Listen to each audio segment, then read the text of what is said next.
warahmatullahi wabarakatuh. Selamat pagi anak-anak hebat. Apa kabarnya hari ini? Alhamdulillah, luar biasa. Allahu Akbar. Nah, sebelum kita mulai belajar, kita kenalan dulu yuk. Nama Ibu Elma Ismardiah. Nah, sebelum kita mulai materi hari ini, kita berdoa dulu ya. Bismillahirrahmanirrahim. Selesai. Solid Kids.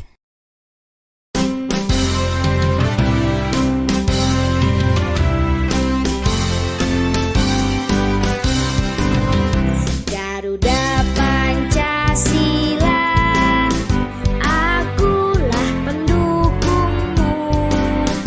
Patriot proklamasi, sedia berkorban untukmu. Pancasila dasar negara, rakyat adil makmur sentosa. Pribadi bangsaku, ayo maju, maju, ayo maju, maju, ayo maju, maju.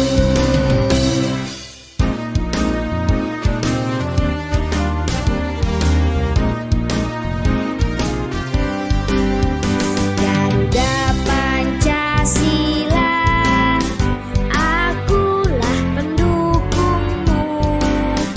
Patriot proklamasi, sedia berkorban untukmu. Pancasila dasar negara, rakyat adil makmur sentosa. Pribadi bangsaku, ayo maju, maju, ayo maju, maju, ayo maju, maju.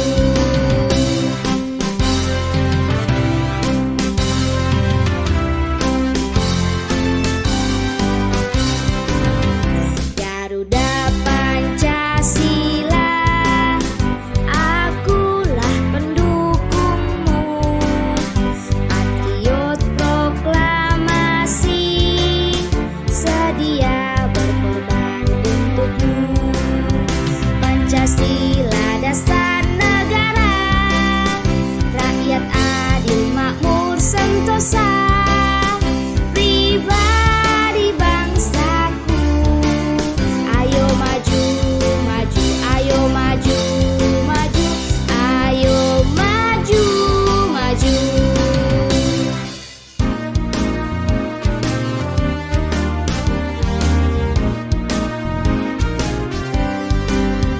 Garuda Pancasila, akulah pendukungmu. Patriot proklamasi, sedia berkorban untukmu. Pancasila dasar negara, rakyat adil makmur sentosa. Pribadi bangsaku, ayo maju, maju, ayo maju, maju, ayo maju, maju.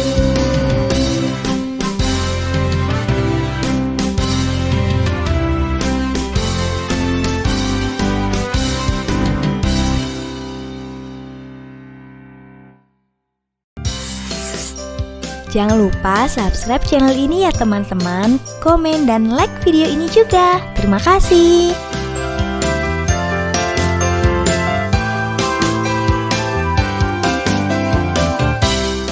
Anak-anak hebat, dalam pembelajaran hari ini kita akan belajar tentang ilmu pengetahuan alam dan sosial.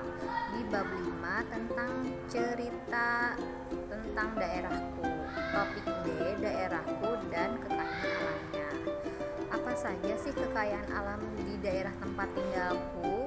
Bagaimana pengaruh geografis daerah tempat tinggalku terhadap kekayaan alamnya? Bagaimana cara bijak memanfaatkan kekayaan alam di daerah tempat tinggal kita? Yuk kita simak. Tahukah kalian bahwa setiap daerah di Indonesia memiliki ragam bentang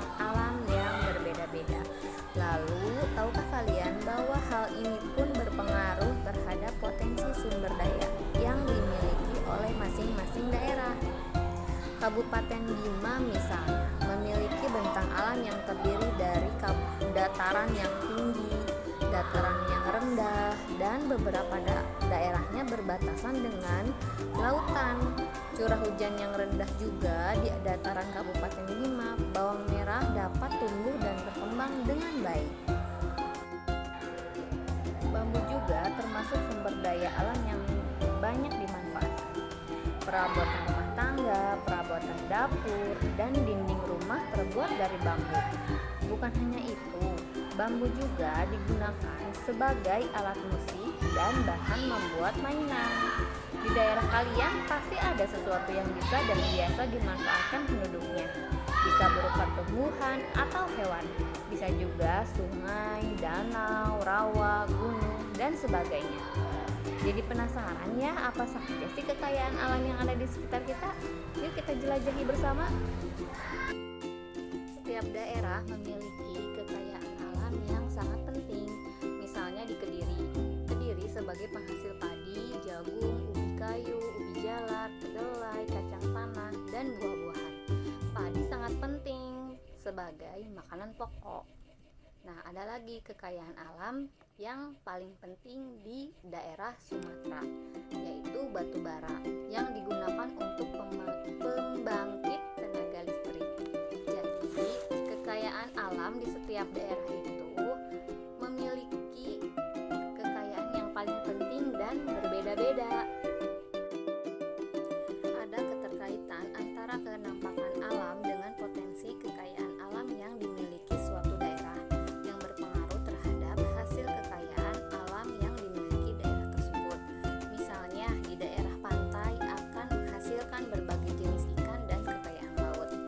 Dan begitu pula di daerah pegunungan atau dataran rendah, hasil alamnya atau sumber daya alam yang dihasilkan juga akan berbeda. Nah, cara bijak memanfaatkan kekayaan alam di daerah tempat tinggal menggunakan kekayaan alam secara bijak, tidak menggunakan secara boros, serta tidak mengeksploitasinya. Indonesia memiliki beragam jenis biji kopi.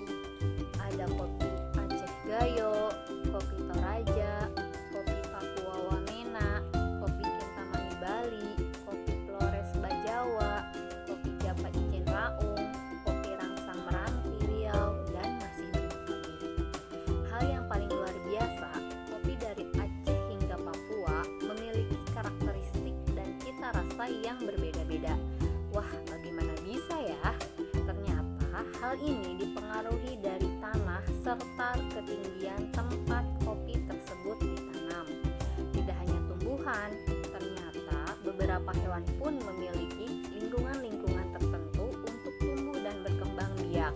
Itu sebabnya di beberapa daerah kita mudah menemukan ikan emas, tetapi di daerah lainnya kita hanya bisa menemukan ikan bandeng. Lalu bagaimana suatu daerah tetap menyediakan produk-produk yang tak tersedia dari kekayaan alam daerahnya? Kita dapat mendatangkan yang kita butuhkan dari daerah lain loh. Begitupun sebaliknya, bahkan kita juga dapat mendatangkan dari luar negara Indonesia. Begitu juga sebaliknya. Selanjutnya, yuk kita memilih tantangan oleh-oleh khas daerah, pastinya memanfaatkan sumber daya alam daerah tersebut. Yuk cermati lebih dalam oleh-oleh khas daerah kalian. Tentukan oleh-oleh khas yang ingin kalian cari tahu. Carilah informasi seperti bahan apa saja yang terkandung dalam produk tersebut, bahan apa yang berasal dari kekayaan alam daerah kalian, bahan apakah yang didatangkan dari daerah lain, dan cara pengelolaan bahan-bahan sampai menjadi produk. Nah, kalian dapat mencari tahu